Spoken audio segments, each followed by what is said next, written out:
اسلام آباد پولیس کے جسمانی ریمانڈ کی سزا پر عدالت کا فواد چودھری کو پیش کرنے کا حکم۔ اسلام آباد پولیس نے پاکستان تحریک انصاف کے رہنما فواد چودھری کا جسمانی ریمانڈ مسترد ہونے کا جوڈیشل مجسٹریٹ کا فیصلہ چیلنج کر دیا۔ الیکشن کمیشن کے خلاف نفرت پھیلانے سے متعلق کیس میں اسلام آباد پولیس نے فواد چودھری کا جسمانی ریمانڈ مسترد ہونے کا فیصلہ چیلنج کر دیا۔ سیشن جج طاہر محمود خان نے اسلام آباد پولیس کی اپیل پر سماعت کی تفتیش کی۔ پروسیکیوٹر نے بتایا کہ 2 دن کا جسمانی ریمانڈ چودھری کا فوٹوگرامیٹری ٹیسٹ کروانا ہے۔ فوٹوگرامیٹری ٹیسٹ لاہور میں پنجاب فرانسک لیب میں ہونا ہے۔ جج نے ریمارکس دیے کہ فواد چودھری کے وکلاء کو نوٹس کی تعمیل ہو جائے پھر دلائل سنیں گے۔ بعد ازاں عدالت نے پولیس کی اپیل پر فواد چودھری کو اس عدالت میں پیش کرنے کا حکم دیتے ہوئے سپرنٹینڈنٹ اڈیالہ جیل کو فیصلے سے آگاہ کر دیا۔ فاضل جج کا کہنا تھا کہ جسمانی ریمانڈ کے لیے ملزم کا عدالت میں پیش ہونا ضروری ہے۔ قبل ازیں اسلام آباد پولیس نے جوڈیشل مجسٹریٹ وقاص احمد راجہ کے فیصلے کے خلاف پولیس کی جانب سے سیشن جج کے سامنے اپیل دائر کر دی گئی۔ پولیس کی جانب سے سیشن کورٹ میں دائر اپیل میں موقف اختیار کیا گیا کہ جوڈیشل مجسٹریٹ کا فیصلہ کل عدم قرار دے کر فواد چودھری کا مزید جسمانی ریمانڈ دیا جائے۔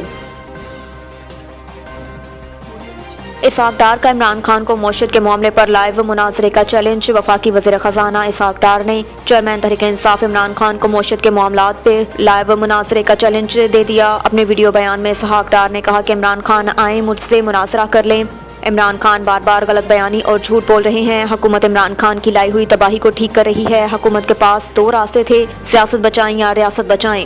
ہم نے سیاست پر ریاست کو ترجیح دی۔ اسحاق ڈار نے سابق وزیر اعظم عمران خان پر تنقید کرتے ہوئے کہا کہ پاکستان کے آج جو حالات ہیں وہ عمران خان کی وجہ سے ہیں۔ اسحاق ڈار نے کہا کہ عمران خان نے آج پھر معیشت کے غلط اعداد و شمار پیش کیے۔ معیشت کے برے حالات کے ذمہ دار عمران خان ہیں۔ ہمارے پاس چوائس تھی کہ سیاست بچائیں یا ریاست۔ عمران خان کا ہدف یہ ہے کہ اگر ان کی حکومت نہ رہے تو ریاست بھی نہ رہے۔ وزیر خزانہ نے کہا کہ عمران خان کا موٹیو اور نصب العین الٹ ہے۔ عمران خان کے پیدا کردہ برے حالات کے بعد ہم نے ریاست کو بچایا۔ عمران نیازی میں آپ کو شیشہ دکھاؤں گا، معاشی بدحالی کے ذمہ دار ہم نہیں عمران نیازی ہے۔ قبل ازیں اسلام آباد میں ایک تقریب سے خطاب میں وزیر خزانہ سینیٹر اسحاق ڈار نے کہا تھا کہ پاکستان دنیا میں رہنے کے لیے اللہ نے قائم کیا اور یہ ایک واحد ملک ہے جو کلمے کے نام پر بنا۔